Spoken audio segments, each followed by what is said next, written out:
Agora, essa parte aqui me encanta.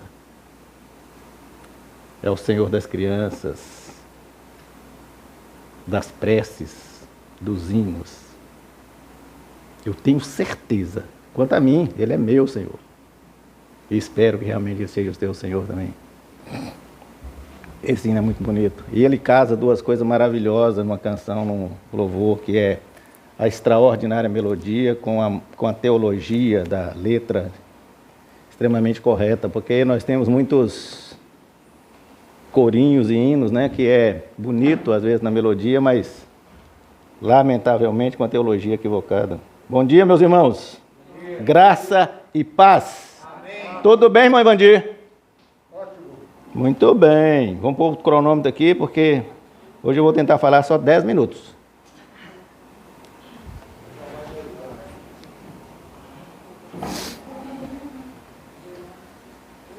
Vamos nessa, nada?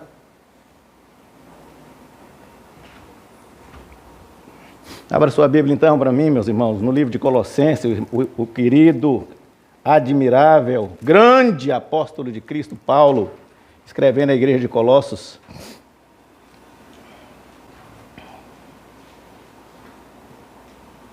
Era uma cidade muito importante naquela época. Colossenses 2, nós vamos ser 3 versículos.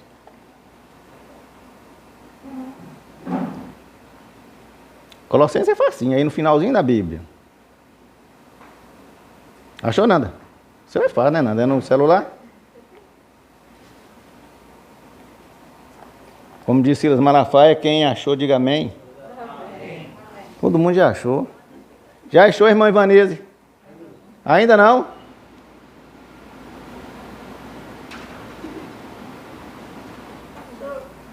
Diga, depois de Efésios, antes de Tessalonicenses. Obrigado, Mari. Tu és um luxo.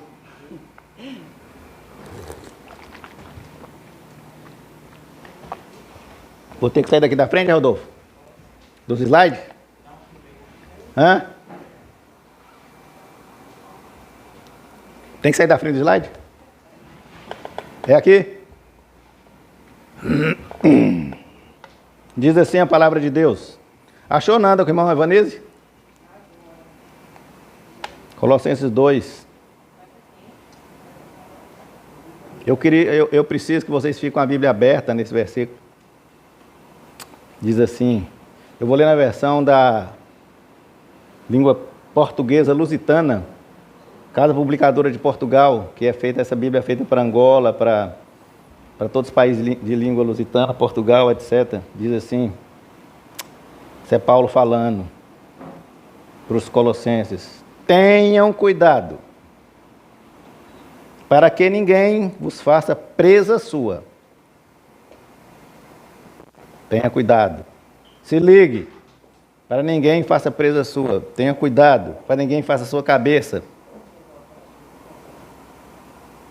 Por meio de filosofias e vãs sutilezas, segundo a tradição dos homens. Os homens inventam um tanto de coisa e as pessoas vão acreditando. Segundo os rudimentos do mundo e não segundo Jesus. É porque é em Jesus que habita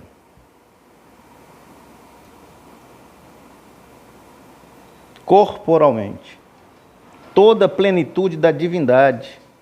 É em Cristo, no corpo de Cristo, que Deus se instalou. Aí agora ele fala: estais perfeitos se estiver em Cristo. A gente atinge a plenitude se a gente estiver com Jesus. A gente atinge a perfeição se a gente estiver com Jesus. Porque é Ele que é a cabeça de todos os principados e potestade. Esse termo principado e potestade, ele aparece na Bíblia às vezes com vários significados. Nesse caso específico, porque lá na igreja de Colossos eles tinham esse negócio de pensar que tinha várias divindades, sabe? Então o que ele quer dizer é o seguinte: vocês entendam que Jesus é a cabeça de tudo que vocês pensam que é divino. Só Jesus. está acima dos anjos, de tudo que vocês acham que é divino.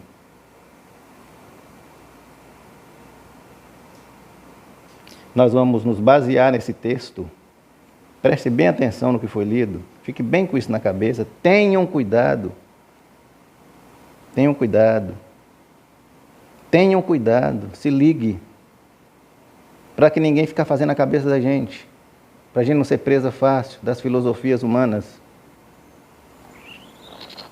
Sutis. Segundo o que os homens pensam, tradições humanas. Se ligue.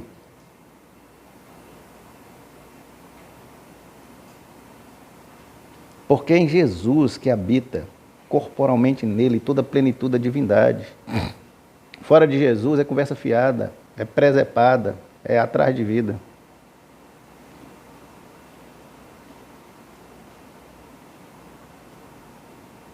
E aí Paulo termina dizendo assim, e estáis perfeitos nele. Quer se aperfeiçoar? Fica em Jesus. Não vá na conversa de pessoas humanas não, que esse povo não sabe o que fala. Não enxerga um palmo à frente do nariz. Eles inventam um tanto de presepada, mas é conversa fiada. Porque é Jesus que é a cabeça de tudo, acima de tudo que é divino. Porque Ele é Deus. Abaixe sua cabeça, vamos pedir a Deus muita orientação para a mensagem que nós vamos refletir hoje. É pancada. Essa mensagem falou profundamente comigo, sabe, meus irmãos? Por isso que eu estou falando que é pancada. Então, você se prepare aí, porque a mim, ela falou profundamente no meu coração. E eu espero que ela fale também no seu coração. Pai querido, assim como o Senhor falou de forma muito especial para os nossos patriarcas, de perto com Abraão, Isaac, Jacó, Aba, Pai, o Senhor que foi com Daniel, Senhor Deus, com Ananias, com Misael, com Azarias, livrando eles de coisa que a nossa cabeça não consegue sequer alcançar. Como é que pode uma pessoa estar dentro de uma fornalha e nem sequer sapecar? Porque Tu és o Deus acima de todas as coisas. Nossa cabeça não alcança isso, Senhor Deus. Senhor Jesus, obrigado pela Sua intermediação, que nos uniu, nos conectou com uma coisa tão grande,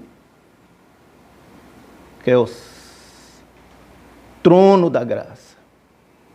Espírito Santo querido, obrigado porque o Senhor ficou conosco aqui, nos consolando, nos possibilitando consolo nos momentos de choro, de agonia, aperreio. Por isso, nesse momento, esteja aqui presente no nosso meio, à vontade, mas cutuque o nosso coração, Senhor Deus, quebrando as barreiras, Espírito Santo. Desmonte as nossas defesas agora. Me use a sombra da Tua cruz, Senhor Deus, para que eu não fale absolutamente nada que eu pense que é de mim, mas que seja inspiração Tua, somente Tua, em nome de Jesus. Amém. Meus irmãos, esse dia eu estava assistindo uma televisão, irmã Vanise. Estava vendo o jornal, e agora tem uma televisão boa no Brasil, chama Jovem Pan. Pelo menos por enquanto fala a verdade. Não fica só preocupado em falar mal de tudo. Falou uma coisa, eu comentei até com o Mário. Não tem condições. Estava escrito lá a seguinte frase, acredite se vocês quiserem. Concurso de Miss França é processado por escolher candidatas por critério de beleza. Concurso de Miss França é processado por escolher candidatas por critério de beleza. Eu falei, agora foi que deu. Agora foi, preste atenção. Aí eu falei, não, aqueles caracteres que passam de baixo, eu falei, não, isso aí, o trem está muito, esse trem está errado, gente. Não é possível, nós não chegamos nesse nível ainda não. Aí eu falei, eu assino revistas digitais, eu falei, vou procurar essa reportagem direito. Fui lá, Nanda, na Isto É porqueira também, Veja porqueira, só sabe falar mal de tudo que diz respeito a valores. Mas eu, de vez em quando, vou lá ver. Vou na fonte, aí estava escrito lá assim: o concurso de Miss França, presta atenção na manchete, está escrito na revista, está sendo processado por discriminação após escolher suas concorrentes utilizando critérios, como critério, aparência física. A informação é do blog Page Not Found, do jornal Extra. O caso ganhou repercussão depois de 3 ex-concorrentes se juntarem ao grupo feminista Ouse Feminisme, ou seja, Ouse Ser Feminista, para processar o dono do direito do Miss França, assim como a Endemol, que é a empresa que faz o concurso. Então é fato. Aí fala assim, ó, presta atenção. Segundo a legislação da França, empresas estão proibidas de discriminar pessoas com base na moral, idade e aparência. Porque são esses os critérios que o pessoal faz para escolher a Miss. Eu fiquei pensando assim, cara, moral. Então quer dizer que um juiz pode ser um pedófilo, pode ser um assassino, pode ser um cretino, pode ser um estrupador, mas ele pode concorrer a um cargo de juiz porque moral não vale nada. Idade. Quer dizer que um vezinho de 90... Eu vezinho igual eu, 80 anos, posso concorrer, você salva a vida, Nino. Bombeiro. Porque se eu não, isso é discriminação. Irmão Evandir, o senhor dá conta? Subir num prédio, com a coisa do bombeiro assim, para apagar o fogo. Mas se o senhor não der conta, é discriminação. Aparência física. Meus irmãos, pense em que mundo que nós estamos chegando, gente. Que mundo é esse? Que está acontecendo com a humanidade, meu Deus? Preste atenção para onde nós estamos caminhando. Uma coisa que era tão natural, né? Tão normal. Quer dizer, são critérios, velho. Meus irmãos, é o seguinte, presta atenção no que eu vou dizer para vocês hoje. É umas coisas assim que nós estamos tão contaminados com um pensamento assim de esquisito, sabe?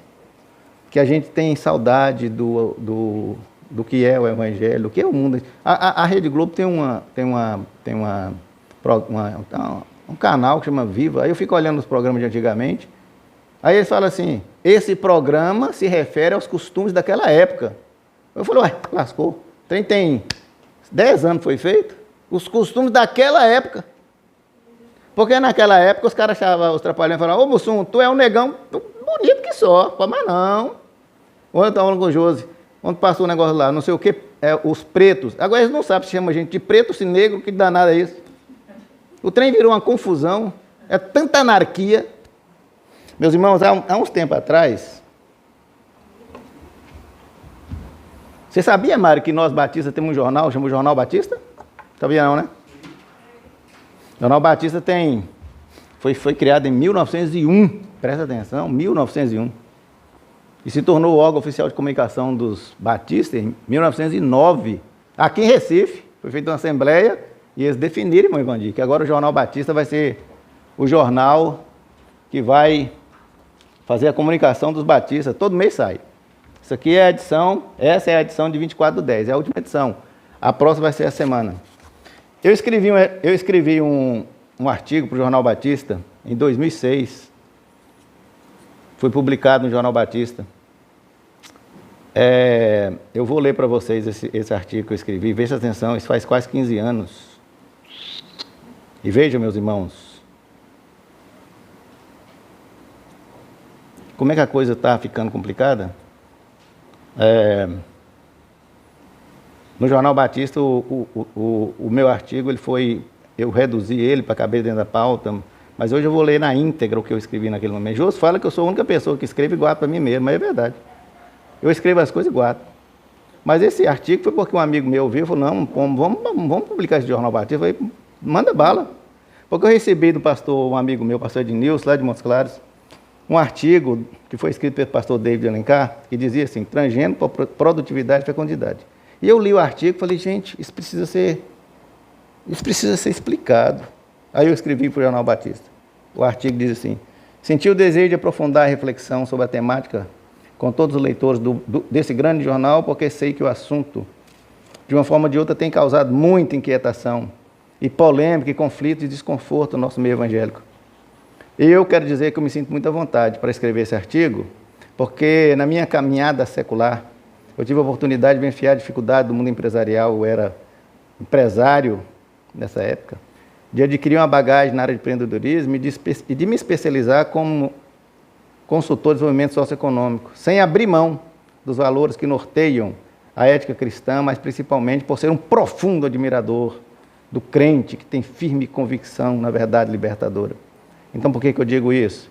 Porque, como consultor, é meu dever profissional, sim, apresentar aos meus clientes alternativas que apresentem viabilidade técnica, econômica e financeira aos seus empreendimentos.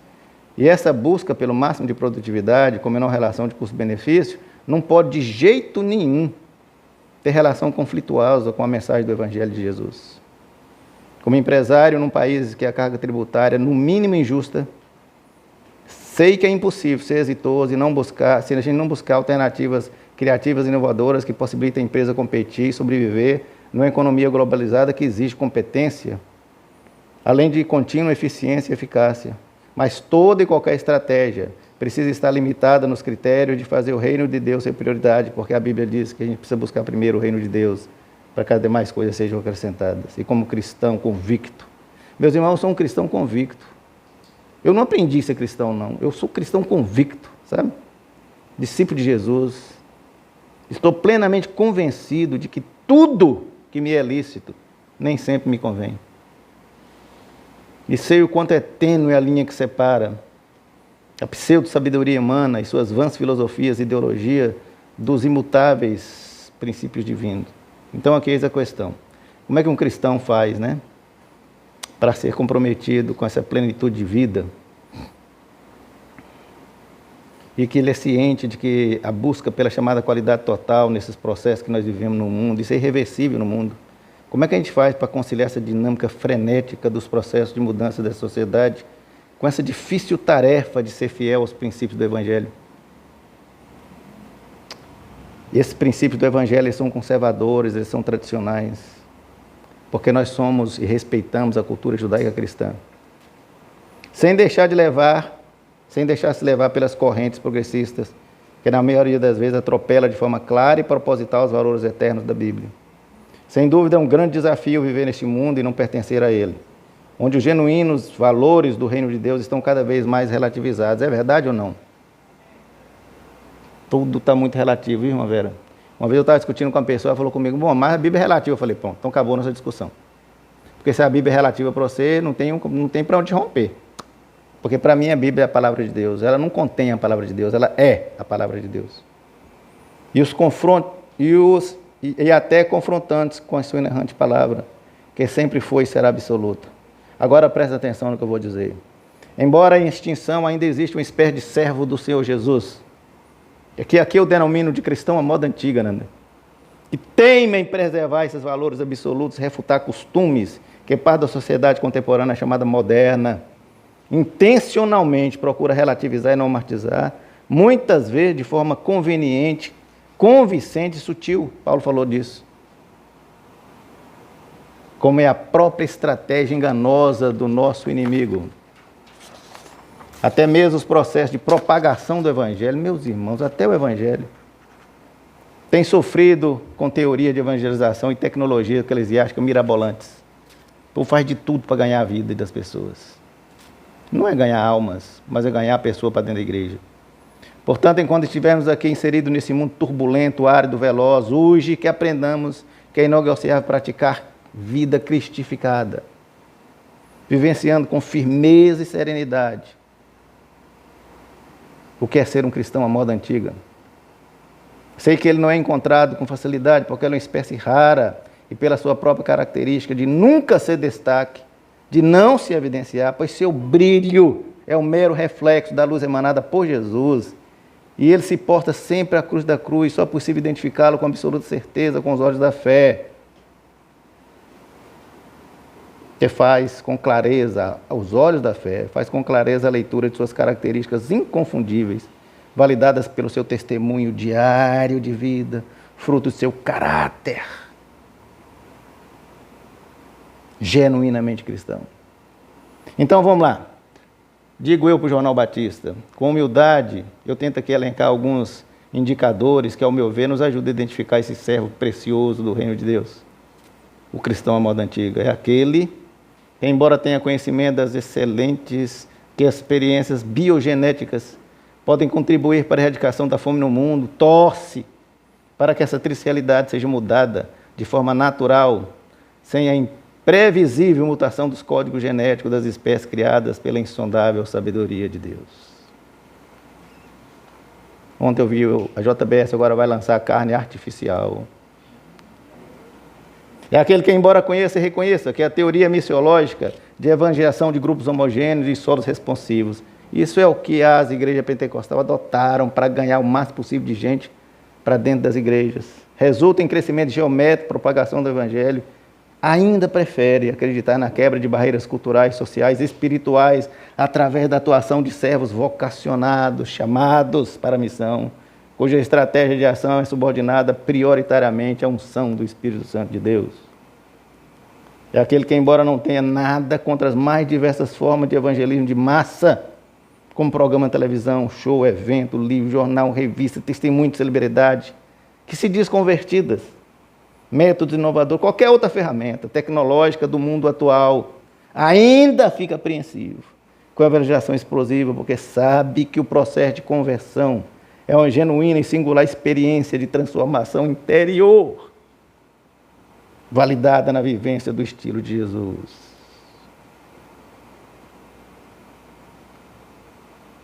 Cristão à moda antiga é saudosista, sente saudade da simplicidade cristã. Embora ele tenha pleno conhecimento da ação nociva, desastrosa, destruidora, devastadora do diabo, ele não vive aterrorizado, nem aterrorizando todos os segundos das 24 horas do dia, porque ele tem plena convicção da proteção 100% eficaz do sangue do Cordeiro de Deus na sua vida. Eis a razão por que ele descansa, porque ele tomou posse dessa extraordinária bênção descrita de forma bonita demais por Davi.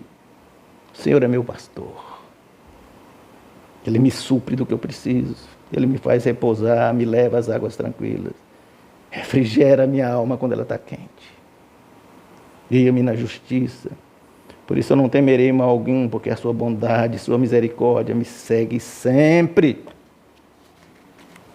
Cristão à moda antiga é aquele que sabe o profundo significado da palavra permanecer, que embora seja ciente das agruras, tribulações e lutas que nós temos na vida, todo ser humano tem. Ele tem discernimento que vivemos pelas renovadas misericórdias do Altíssimo Deus. Ele reconhece que quando o jugo está pesado para a gente, para ser suportado, não se trata de Deus pesando a mão sobre nossas vidas, porque sabe o que é propósito. E assim ele leva seus olhos para onde pode vir o seu socorro, e ele supera e suporta naquele que te fortalece. Ele reconhece suas faltas e negligência e crê que absolutamente nada pode separá-lo do amor de Deus. O cristão à moda antiga é aquele que, embora seja consciente que vivemos num mundo de inevitáveis e profundas mudanças, onde a multiplicação do conhecimento se processa de forma violentamente, absurdamente rápida, ainda é capaz de se quietar para ouvir silenciosamente, sem alardes, sem manifestações retumbantes, filtrar o que oxigena sua alma e seu espírito. É o cristão que acredita em orações sem palavras, por ter experiência própria, que sabe que o poder desse poderoso instrumento não consiste em explicar para Deus que é onisciente, com muitas eloquentes palavras e requintes de detalhes, a sua súplica, a sua gratidão. Cristão à moda antiga é aquele plenamente consciente que antes de você inovar, mesmo no conhecimento bíblico, é muito mais importante você aprofundar. Todo cristão à moda antiga é equilibrado, averso ao fanatismo, preza a prudência, não atribui ao inimigo todo e qualquer infortúnio, porque ele sabe que até nas pequenas derrotas, ou pseudo-derrotas, nós somos mais que vencedores em razão da prova inequívoca que Jesus nos deu, que na sua aparente derrota na morte de cruz, possibilitou o cumprimento do mais sublime plano redentor da humanidade e manifestação da glória do Pai. O cristão à moda antiga é aquele que contagia e se emociona pelo profundo significado de posições marcantes tomadas por autênticos servos do reino de Deus, que em diferentes situações demonstraram que a real comunhão com Deus não depende de atitudes espetaculares, mas da fé fundamentada na confiança, na submissão, na esperança. Como nos deixou o exemplo Abraão: Deus proverá, meu filho, Deus proverá. Moisés, eis-me aqui. Ruth, onde quer que fores, eu irei. Samuel, fala, Senhor, porque o teu servo ouve.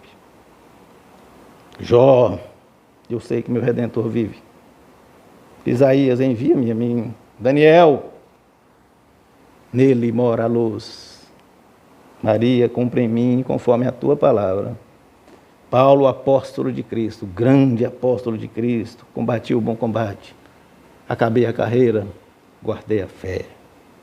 E o nosso Senhor Jesus: eu sou o caminho, eu sou a verdade, eu sou a vida. Então, enfim, meus irmãos, cristão à moda antiga é um precioso vaso de bênção, porque ele não está contaminado pelo persistente vírus do evangelho de marketing, pois vive convicto de que a vida cristã tem que ser motivada primordialmente pela ética, comprometimento e atitudes todo santo dia, com contínuas manifestações de celebração e descanso. Celebração porque ele desfruta dia após dia do gozo da luz, porque sabe que é de Jesus. Descanso porque ele vive a prática profícua da verdade. A tua graça me basta. Quanta saudade do evangelho simples, puro, autêntico, fecundo, propagado e praticado por todo cristão à moda antiga. Que Deus continue te preservando, te dando discernimento para que a contaminação nefasta da cultura mundana jamais te atinja. E assim você, que é cristão à moda antiga, prossiga como um farol em noite de tormenta, iluminando a escuridão, mostrando a toda criatura o único caminho que possibilita a vida abundante, transformadora e eterna.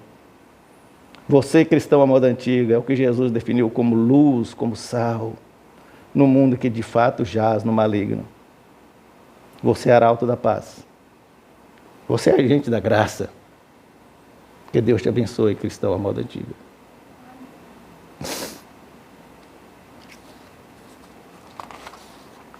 Eu me emociono muito quando eu leio esse texto que eu escrevi, porque eu lembro muito da minha mãe. Minha mãe era uma cristã à moda antiga. Nós precisamos ser cristãos à moda antiga. Meus irmãos, eu li esse texto hoje porque nós vivemos num mundo de uma transformação esquisita, como nós acabamos de ver. Porque, meus irmãos, entenda isso. Nós vivemos num mundo, numa batalha espiritual violenta, que nós não estamos dando conta. Nós não estamos nos apercebendo, é uma guerra. E essa guerra espiritual, Nanda, essa batalha, é por causa de uma coisa chamada emancipação humanista. O homem como sendo dos valores. E tem uns pensadores humanistas que contribuíram muito para isso. Preste atenção, para você entender. Vários pensadores que as pessoas idolatram. Karl Marx, Antônio Gramsci, Friedrich Engels, Herbert Marcuse. E eles diziam já há muito tempo: para que nosso plano possa dar certo, nós precisamos de idiotas úteis. Meus irmãos, é o que nós estamos vivendo hoje no todo santo dia. Formadores de opinião que não tem não sabe o que está dizendo, influenciando a humanidade de forma violenta. Ladrões, bandidos, cretinos sendo recebidos de forma extraordinariamente retumbante. E aí teve dois grandes expoentes que eu queria passar bem rapidinho para vocês entenderem o que nós estamos vivendo. O maior desses expoentes chama-se Karl Marx. Ele foi um... Presta atenção, o cara era filho de pastor luterano. Ele é considerado o idealizador do marxismo. Ele tem 2 obras que ele escreveu, que é o Manifesto Comunista, em 1848, e o Capital, que tem 3 volumes, o processo da produção do capital, o processo de circulação do capital e o processo global de produção capitalista. O marxismo tem 4 pilares que a gente precisa entender, a gente precisa, os evangélicos precisam saber como é que isso está acontecendo. O primeiro pilar diz o seguinte: a unidade básica do mercado, a mercadoria, é concretizada nas relações sociais injustas do capitalismo. Tudo que a gente põe, tudo você compra, tudo a mercadoria, um carro, um apartamento, tudo, na concepção do marxismo, é concretização das relações injustas do capitalismo. O valor de uma mercadoria, tudo é definido pelo trabalho, o que vale é o trabalho. O trabalho foi explorado, esse trabalho ele foi explorado de forma e subordinado pelo capital a ponto de reduzir o homem à condição de coisa nenhuma. E preste atenção nisso, o mundo religioso é irreal, ele não existe. Ele é apenas um reflexo do mundo real. Esses são os pilares do capitalismo. Então, meus irmãos, entenda isso aqui. Para Marx, a luta de classe, que ele chamava de burguesia, quem era dominante, versus proletariado, que eram os trabalhadores, causou um mal irreversível, danado para a humanidade. Então, o marxismo defende o seguinte, que quem tem dinheiro, você é por natureza um dominador, um explorador, um burguês. E quem trabalha é por natureza dominado, explorado, portanto, você vai ser sempre um proletário. Então, Marx propõe uma solução para a humanidade, diz ele. O proletariado tem que tomar o poder a qualquer custo e implementar uma sociedade comunista, com um poder central no comando de tudo e de todos. Eu vi muito perto isso em Cuba. Muito de perto isso em Cuba. E eu sei como Cuba é. Preste atenção no que eu estou explicando para vocês. Marx tinha aversão ao evangelho. Agora vocês vão entender porque nós estamos falando de batalha espiritual. Porque o cristianismo, o evangelho de Jesus, era de fato uma barreira para a utopia que ele queria instalar no mundo. Dizia Marx, a religião é o suspiro da criatura oprimida. O coração de um mundo sem coração, assim como é o espírito de uma situação carente de espírito. Portanto, para Marx, a religião é o ópio do povo. Então ele diz lá, os princípios sociais do cristianismo justificaram a escravidão antiga, glorificaram a servidão medieval e sabem a necessidade de aprovar a opressão do proletariado. Vocês estão entendendo, meus irmãos, como é que está sendo construído, foi construído? Mas aí, meus irmãos, a revolução de Marx fracassou porque ele queria que as pessoas pegassem arma, não aconteceu nada na Rússia. Alguns países que até hoje a gente vê, não adiantou, não teve efeito, mas aí eu acho que aconteceu uma coisa que eu inventei uma palavra que chama malignizar a ideia dele, ficou maligna quando Antônio Gramsci, esse é um italiano, ele falou, nós estamos errando, gente, nós temos que mudar isso pela cabeça das pessoas. Então ele fala, a tomada de poder tem que ser pela cultura, pela mentalidade, pela influência. Nós temos que ter formadores de opinião comum, nada de intelectualidade tentando mudar as pessoas. Então vocês percebem hoje a influência de um Felipe Neto na televisão? Que faz a cabeça das crianças? De onde que ele está bebendo na fonte? Percebem o que eu estou falando que é batalha espiritual? Dizia Gramsci. Não vamos destruir o Oriente, o Ocidente, destruindo a sua cultura. Nós vamos nos infiltrar, transformar sua música, sua arte, sua literatura contra eles próprios. O socialismo é precisamente a religião que deve esmagar o cristianismo. Na nova ordem, o socialismo irá triunfar pela captura da cultura através da infiltração nas escolas, nas universidades, na igreja, na mídia. transformando a consciência da comunidade. Eu tenho amigos que são pastores, batistas, marxistas convictos, que eles acham que Jesus era marxista. Presta atenção, o que Gramsci diz? O mundo civilizado tem sido saturado pelo cristianismo por 2000 anos. E um regime fundado em crença e valores judaico-cristã não pode ser derrubado até que as raízes dela sejam cortadas. Meu irmão, entenda uma coisa, se você não tiver raiz cristã, você está sendo cortado devagarzinho. Quase todos nós aqui temos influência violenta na nossa mente do comunismo e do socialismo. Todos nós estamos contaminados. E é devagarzinho. Então entenda, meu irmão. Existe compatibilidade no cristianismo e marxismo. Você vai decidir. Eu vou só te mostrar os paralelos para a gente chegar onde que eu quero chegar. No cristianismo nós cremos que Deus é o criador do ser humano, sim ou não? Sim. No marxismo foi o ser humano que construiu a ideia de Deus. Deus não existe, nós inventamos que Deus existe. No cristianismo, o ser humano é o melhor da criação divina, sim ou não? No Gênesis, o que diz? Criou Deus toda coisa e viu o que era? A obra-prima de Deus é quem? No marxismo, o ser humano é um mero agente da revolução contra o capitalismo. No cristianismo, os pensamentos devem gerar boas ações. Nossos pensamentos têm que ser voltados para gerar boas coisas. No marxismo, as ações devem ter o propósito de aniquilar pensamentos contrários. Se você for contra, ferro. No cristianismo, a máxima do cristianismo, e Jesus falou de forma cristalina: ame o Senhor teu Deus de todo o teu coração, ame o seu próximo como você mesmo. E até os inimigos. Olha a mensagem do Cristo. No marxismo, você precisa destruir todos aqueles que não estão alinhados com a ideologia.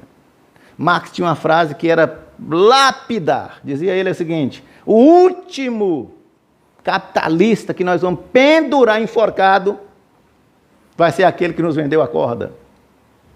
Preste atenção na cabeça de um homem desse. No cristianismo, o pecado é a raiz de todos os males, sim ou não? Todos os males, a gente entende, se eu sou pecador, eu vou fazer mal para as pessoas.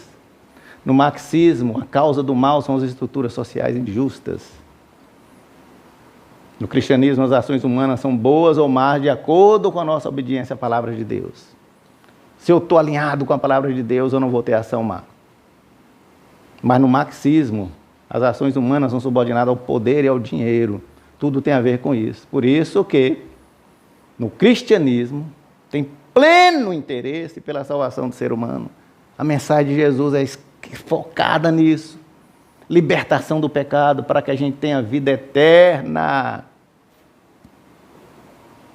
E essa vida eterna é pela graça, nós não merecemos. Nós não merecemos, é pela graça. Mas no marxismo o que interessa é que a terra seja apenas dominada por uma classe, e essa classe chama proletariado. E que tudo seja feito à vontade desse proletariado. E rápido, aqui e agora. Então Marx tinha essa frase que dizia: não é a consciência dos homens que determina seu ser. Presta atenção, olha que frase bonita. Por que as pessoas se encantam às vezes? Não é a consciência dos homens que determina o seu ser. É bonito ou não é? Presta atenção. Não é a consciência dos homens que determina o seu ser. É cristã essa frase. Não é a consciência dos homens que determina seu ser. Mas o contrário, o ser social é que determina a sua consciência. No cristianismo nós entendemos o seguinte: se tu olhares, Senhor, para dentro de mim, nada encontrarás de bom. Eu preciso da tua graça. Não é em mim, eu preciso da tua graça. Sabe, meu irmão, há compatibilidade? Meus irmãos, entendam uma coisa. Nós não estamos aqui falando de política. Entenda bem isso. Nós estamos falando que existe uma batalha espiritual travada. Sabe por quê, meus irmãos? Porque o crente em Jesus Cristo, ele não tem negócio de ser de esquerda ou ser de direita, porque o cristianismo é para o alto. Ele não está do lado direito nem do lado esquerdo, ele é para o alto. Porque o próprio Jesus disse: vós sois cá de baixo, eu sou lá de cima. Vós sois desse mundo, mas eu não sou desse mundo. Porque o cristianismo, meu irmão, é de natureza sobrenatural. É coisa divina. Muito acima das criações humanas. A gente precisa entender isso. Para não ficar, como nos alertou Paulo, caindo no que tudo que está acontecendo nas mídias, que está infiltrada de filosofias, que está detonando a humanidade.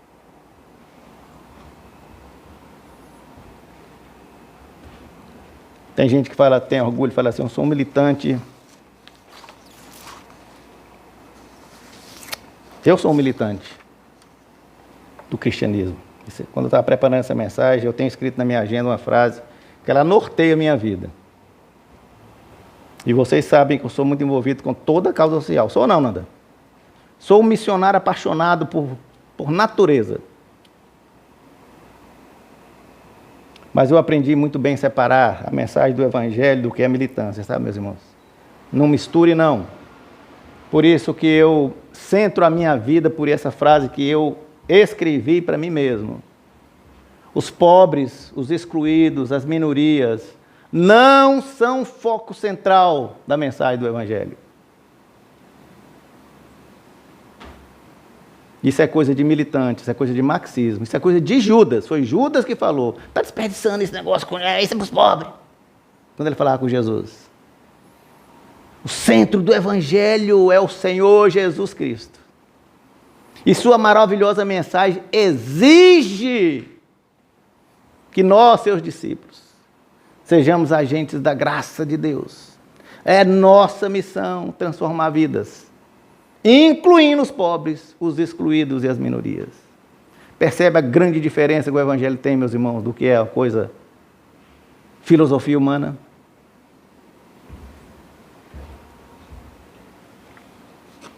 Então, meus irmãos, por isso que eu falei que nós precisamos ser um cristão de raiz, fincado, para você não ser podado por filosofias que vai te detonando. E o que é que ser um cristão de raiz? Todo cristão de raiz, que não é Maria, vai com as outras, que tem conhecimento profundo de Cristo em sua vida, ele é comprometido em vivenciar a mensagem de Jesus na terra. Primeiro, a mensagem do Cristo. E como é que a gente identifica um cristão raiz? É pela prática do código de ética do cristianismo. E o código de ética do cristianismo, Jesus deixou claro nas bem-aventuranças. Abra sua Bíblia comigo em Mateus 5, de 1 a 11.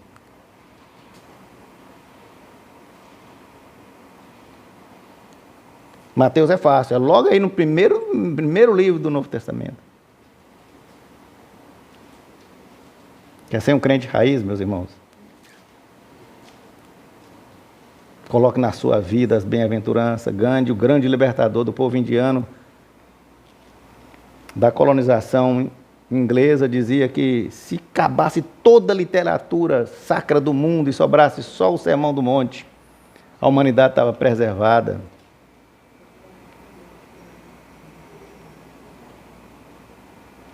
Mateus 5, de 1 até 11.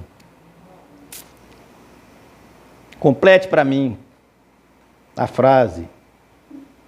Eu vou falar a primeira parte e vocês vão repetir a segunda parte, com bastante força. Bem-aventurado. Sabe o que é bem-aventurado, Graça? Muito feliz. É superlativo. Felicíssimo. Bem-aventurado os humildes de espírito. Por quê? Por quê?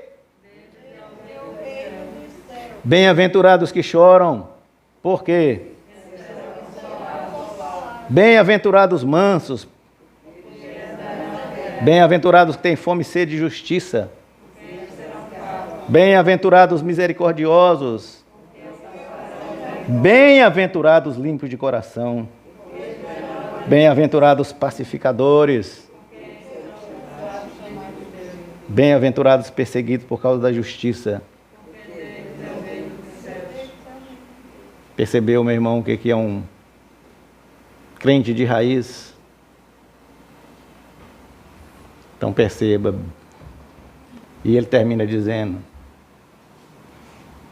bem-aventurados são aqueles, felizes são aqueles, que por causa de Jesus são alvos de injúrias, alvo de perseguição, alvo de calúnia, alvo de mentira, alvo de maldade, mas se regozijam e exultam, porque sabe que é grande o galardão reservado para eles nos céus.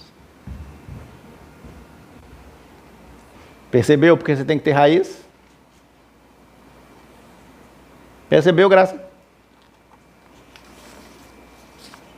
Eu quero concluir isso dizendo o seguinte, olha, eu quero fazer algumas considerações a respeito do que é ser um crente raiz na prática, sabe? Primeira coisa, você entenda uma coisa: todo extremismo é fanatismo, vira doença. Todo extremista é fanático e é doente. Sabe, meus irmãos, por fanatismo as pessoas cometem atrocidades. Meus irmãos, toda guerra que aconteceu na humanidade, Primeira Guerra, Segunda Guerra, todo conflito no mundo começou na mente de uma pessoa. Toda guerra começou na cabeça de uma pessoa. Então a pessoa fanática é capaz de cometer atrocidades por motivo religioso, político, paixões pessoais. Foi por fanatismo que os islamistas derrubaram as Torres Gêmeas lá nos Estados Unidos em 11 de setembro. Fanatismo. Sabe, meus irmãos, eu estava um dia vendo a televisão e passou que lá no estádio do Arruda, um camarada, torcedor de Santa Cruz, jogou um vaso na cabeça de uma pessoa da torcida contrária. Um vaso sanitário. Fanatismo. Todo extremismo, meu irmão, falta de bom senso. E Jesus deixou uma lição tão bonita sobre isso quando ele falou da mulher pega em adultério. Quem não tem pecado, atire a primeira pedra. Então, quando a gente vai lidar com pessoas que são diferentes, cuidado com o fanatismo, para você não defender seus pontos de vista. O cristão busca viver a sanidade que lhe proporciona os frutos, o fruto do Espírito. E o fruto do Espírito é amor, é alegria, é paz, é paciência, é amabilidade, é bondade, é fidelidade, é mansidão, é domínio próprio. Isso é fruto do Espírito. Segunda recomendação ou consideração, ponha na sua cabeça isso, meu irmão, de forma definitiva. É muito melhor você ser feliz, ser bem-aventurado, do que você ter razão. Para com essa palhaçada de querer ter razão em todas as coisas. Sabe por quê, meu irmão? Que quer ter razão em tudo. A gente fala coisa para a pessoa, ela quer ficar justificando o tempo todo, se dando justificativa, não aceita às vezes que está errada. A pessoa sofre demais, tem uma vida desgraçada, sabe? Querer ter razão, meus irmãos, leva as pessoas a cometer erros que elas podem arrepender amargamente, sabe? O cara te dá uma fechada na briga, no trânsito, você sai para as vias de fato. Tem gente que mata o outro. Aí ele vai ter 30 anos para refletir na cadeia por causa de uma fechada no trânsito.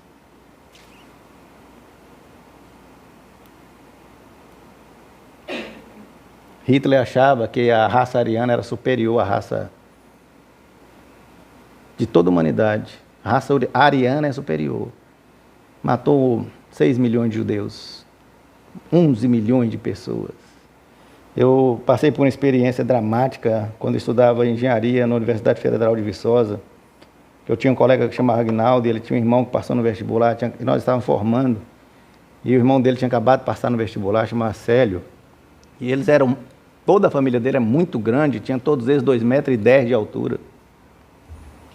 E um dia a família estava toda lá em Viçosa, a gente perto de formar, e Célio estava com Aguinaldo e a família e os irmãos numa festa, e um rapaz bem pequenininho falou com ele: "Você para de mexer com minha namorada".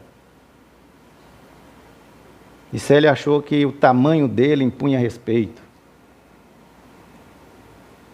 Não tem razão um cara desse tamanho levar desaforo para casa de um nanico desse. Queria ter razão. O rapaz estava com um punhal. E quando o Célio cresceu para cima dele, já era muito grande, ele deu uma punhalada de cima para baixo, certeira no coração dele. Certeira. Ele morreu na hora. Na hora. Foi bem no coração.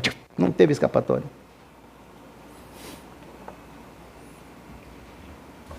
Arrasou a vida da família.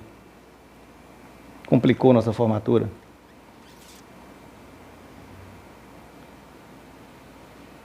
Célio não precisava querer ter razão. Sabe, meus irmãos, às vezes querer ter razão pode trazer consequências que você não consegue administrar.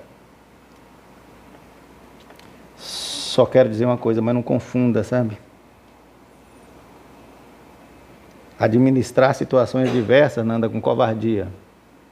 Eu sou danado para entrar nessas brigas. Se eu estiver no supermercado e alguém que for idoso, negro, pobre, for humilhado, caçou briga comigo. Eu posso estar onde que tiver que eu vou entrar na briga. Porque a Bíblia diz que são bem-aventurados que têm fome e sede de justiça. Uma das principais características do cristão raiz é ter coragem, sabe? Agora, você não misture coragem com falta de bom senso e com imprudência. Não pense que você pegar um carro e andar a 140 km por hora é coragem, isso é imprudência. Mas não se acovarde diante das injustiças do mundo. Terceira coisa, ninguém muda a força, sabe, gente? Ninguém muda a força. Quer ser um crente de raiz? Põe isso na sua vida. Ninguém, Manvera, muda a força. A maior experiência que nós temos disso é a escravidão. Eu morei na África e vi o que significou isso para os africanos. As aldeias, sabe? Eles têm a hierarquia deles, a família que cresce, o rei, a dinastia. Aí eu ficava imaginando como é que pode. Quer dizer que essas pessoas aqui foi aqui tirada na força, levada como bicho dentro do navio. Meus irmãos, a tristeza era tão grande que eles morriam de melancolia, a doença chamava banzo. Mas eles mudavam por fora, mas por dentro eles continuavam a mesma coisa. Ninguém muda a força. Eram livres. Por isso que Marx fez um grande esforço para debitar na conta do cristianismo, que a escravidão tinha a ver com o cristianismo. Ele esqueceu de uma coisa que Jesus disse. Presta atenção, Marcos, eu sou o caminho, eu sou a verdade, eu sou vida. E eu digo o seguinte, conheça a verdade vos libertará.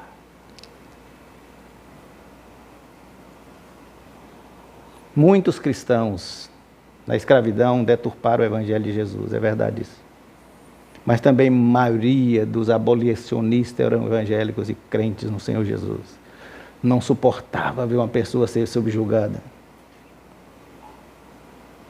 Os cristãos de raiz, sabe, meu irmão, ele entende que as pessoas são transformadas por amor, sempre para melhor.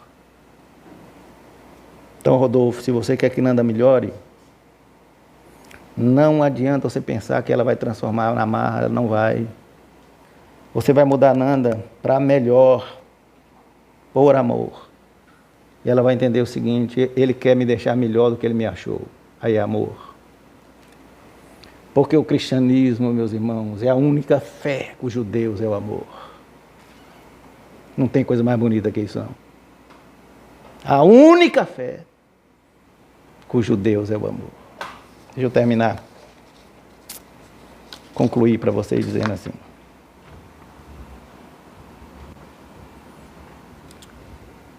Você é crente raiz, você precisa ser imitador de Jesus, sabe?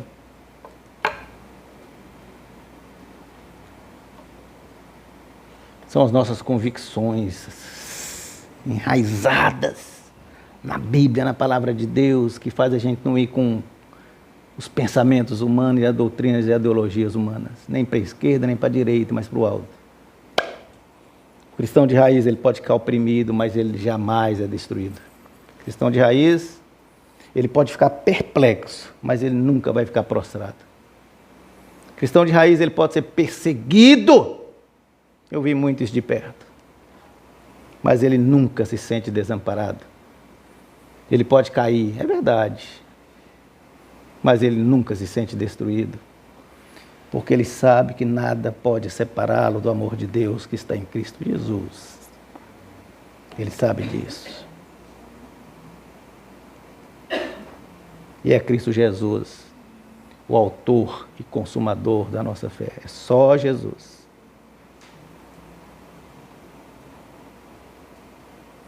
Nossa fé, meus irmãos, ela está alicerçada nas verdades absolutas, sabe? Tanto no Antigo Testamento como no Novo Testamento. No Antigo Testamento nós temos tradições. O Novo Testamento, o Evangelho de Jesus, vem alicerçar essas tradições nossas judaicas cristãs. Hoje aqui nós vamos celebrar a ceia do Senhor. É um memorial que valida o que nós cremos. Não tem nada de sobrenatural na ceia que nós vamos celebrar. Mas é uma tradição judaica cristã. Cristianismo, Jesus falou, fazer isso em memória de mim. Jesus se sacrificou, deu o seu corpo, seu sangue, para nos redimir.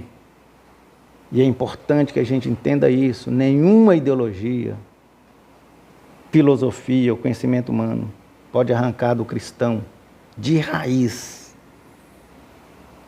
essa convicção absoluta.